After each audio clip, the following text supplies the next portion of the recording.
Keep my thoughts to myself. Not just a move, put them back up on the shelf. In case my little baby girl is in need. Well, good evening, Sumter School District boys and girls, and welcome to a special edition of Reading with the Superintendent. As I promised, we will come to you to share reading with you, and I will also do it with a special guest. And tonight, I have the sweetest, warmest young lady you would ever want to meet. Hi, Katelyn, how are you? I'm good, how are you? I'm just dandy. Thank you for joining me tonight. Thank you for having me. So why don't you tell our viewers a little bit about yourself before we begin to read tonight? Well, I'm Katelyn. I enjoy everything with music. I like singing, listening to music, playing music. I enjoy swimming, painting. Yeah, I like.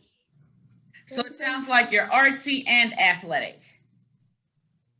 Mm-hmm. I can classify you as that? Well, I'm glad you're here because you're also a reader, right? And you left it off the list. So let me ask you a question. What's your favorite color? Probably green. Green. Is that why your backdrop is green? My favorite color is pink. So I thought you were going to say it was pink, but you didn't say that. What's your favorite food? Probably sushi. Sushi. There are a couple of people who work in this office who love sushi, and it's not one of my favorites. But if I get some, I'll make sure I think of you and I'll bring it to you as well. You can have my portion.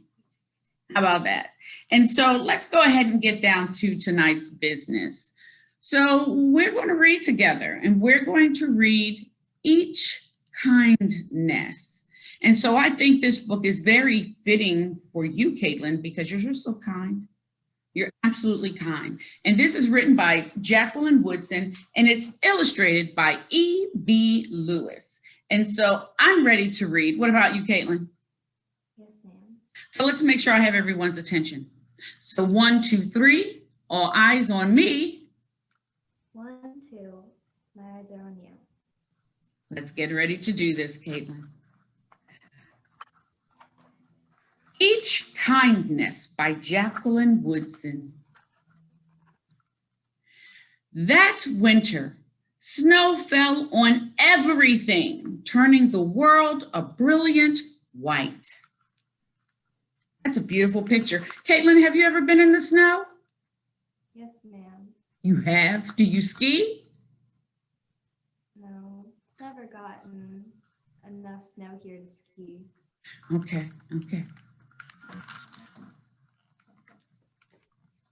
One morning, as we settled into our seats, the classroom door opened and the principal came in. She had a girl with her, and she said to us, "This is Maya." Maya looked down at the floor. I think I heard her whisper, "Hello." We all stared at her. Her coat was open, and the clothes beneath it looked old and ragged.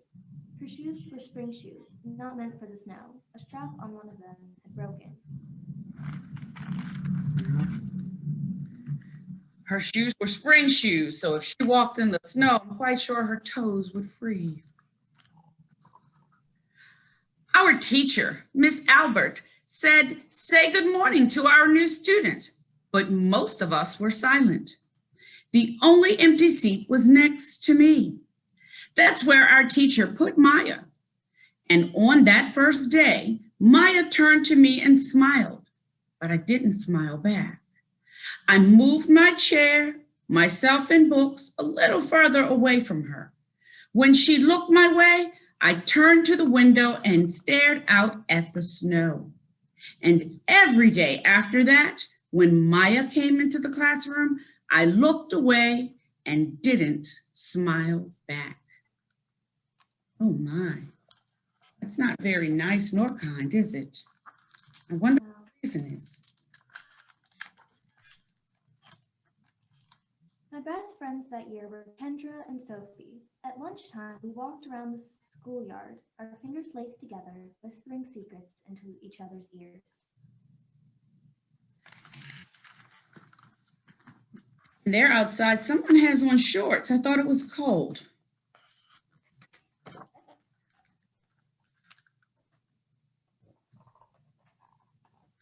One day, while we were near the slide, Maya came over to us. She held open her hand to show us the shiny jacks and tiny red ball she'd gotten for her birthday. It's a high bouncer, she said, but none of us wanted to play. So Maya played a game against herself. So Katelyn, do you know how to play jacks? Yes, ma'am. You know, I love jacks, and I actually have a set in my office. So maybe we can come down, I can come down and we can play jacks together. And I have a super high bouncer ball too.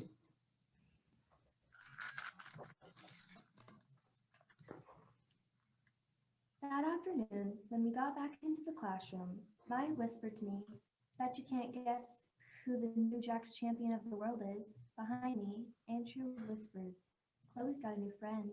Chloe's got a new friend." "She's not my friend," I whispered back. I think I'm the Jack's champion of the world. It's and I hear some challenges coming my way as well. The weeks passed. Every day we whispered about Maya, laughing at her clothes, her shoes, the strange food she brought for lunch. Some days Maya held out her hand to show us what she had brought to school: a deck of cards, pickup sticks, a small tattered doll. Whenever she asked us to play, we said no. I'm starting to feel really sad for Maya. What do you think, Katelyn? Me too.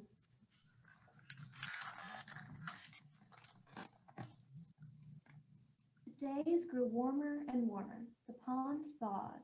Grass began growing where snow had once been. One day, Maya came to school wearing a pretty dress and fancy shoes. But the shoes and the dress looked like they had belonged to another girl before Maya.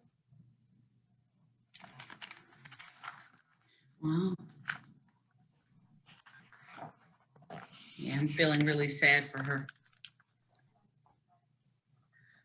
I have a new name for her, Kendra whispered.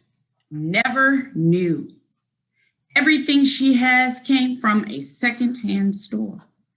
We all laughed. Maya stood by the fence. She was holding a jump rope, but did not come over to us to ask if we wanted to play. After a while, she folded it double, rolled the ends around each hand, and started jumping. She jumped around the whole schoolyard without stopping. She didn't look up once, just jumped, jumped, jumped. Katelyn, I have another secret to tell you. I love to jump rope too. I have a jump rope in my trunk of my car. So we can jump rope when we meet too.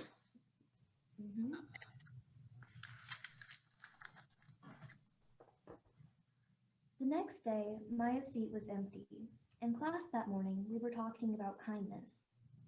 Miss Albert had brought a big bowl into class and filled it with water. We all gathered around her desk and watched her drop a small stone into it. Tiny waves rippled out, away from the stone. "This is what kindness does," Miss Albert said. "Each little thing we do goes out like a ripple into the world." Absolutely. Every little thing we do goes out like a ripple into the world. Absolutely. Then Miss Albert let us each drop the stone in as we told her what kind of things we had done. Joseph had held the door for his grandmother. Kendra helped change her baby brother's diaper. Even mean old Andrew had done something. "I carried teacher's books up the stairs," he said, and Miss Albert said it was true. I stood there holding Miss Albert's rock in my hand, silent. "Even small things count," Miss Albert said gently, but I couldn't think of anything and passed the stone on. I bet she can think of something small.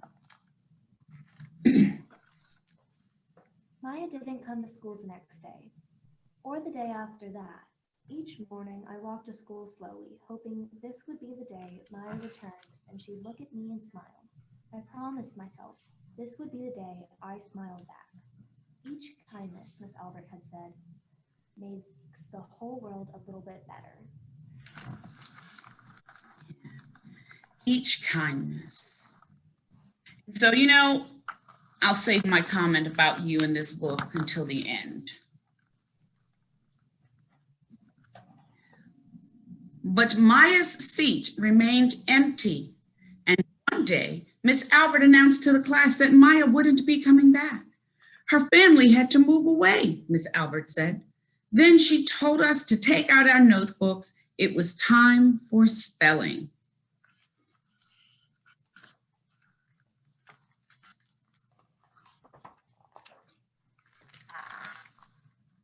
That afternoon, I walked home alone. When I reached the pond, my throat filled with all the things I wished I would have said to Maya, each kindness I had never shown. I threw small stones into it over and over, watching the way the water rippled out and away, like each kindness, done and not done, like every girl somewhere holding a small gift out to someone, and that someone turning away from it. Mm-hmm. Every girl somewhere holding a small gift. I watched the water ripple as the sun set through the maples, and the chance of a kindness with Maya became more and more forever gone. Wow. This is a very powerful book we just shared, Katelyn. What do you think is the most powerful statement or comment that you read? Probably how the kindness ripples out and everyone can be affected by one kind thing that one person did. I love exactly what you said. And so it reminds me that each and every day we need to seize the moment to be kind to one another, because we never know when that person is just going to disappear and we never get that chance to be kind again. So I just would encourage everybody who's listening to take an opportunity to smile and to smile at someone, because we don't know how much it will impact them on the inside. And so I was going to say this a few moments ago. I think this book is very fitting for you and I to read, because you are that kind person. So I thank you for being you. Continue to have that great smile and continue to be you. I appreciate you. You good?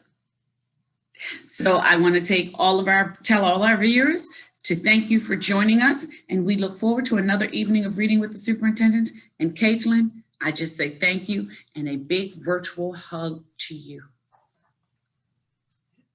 Okay? And I'll see you soon. Thank you for my husband.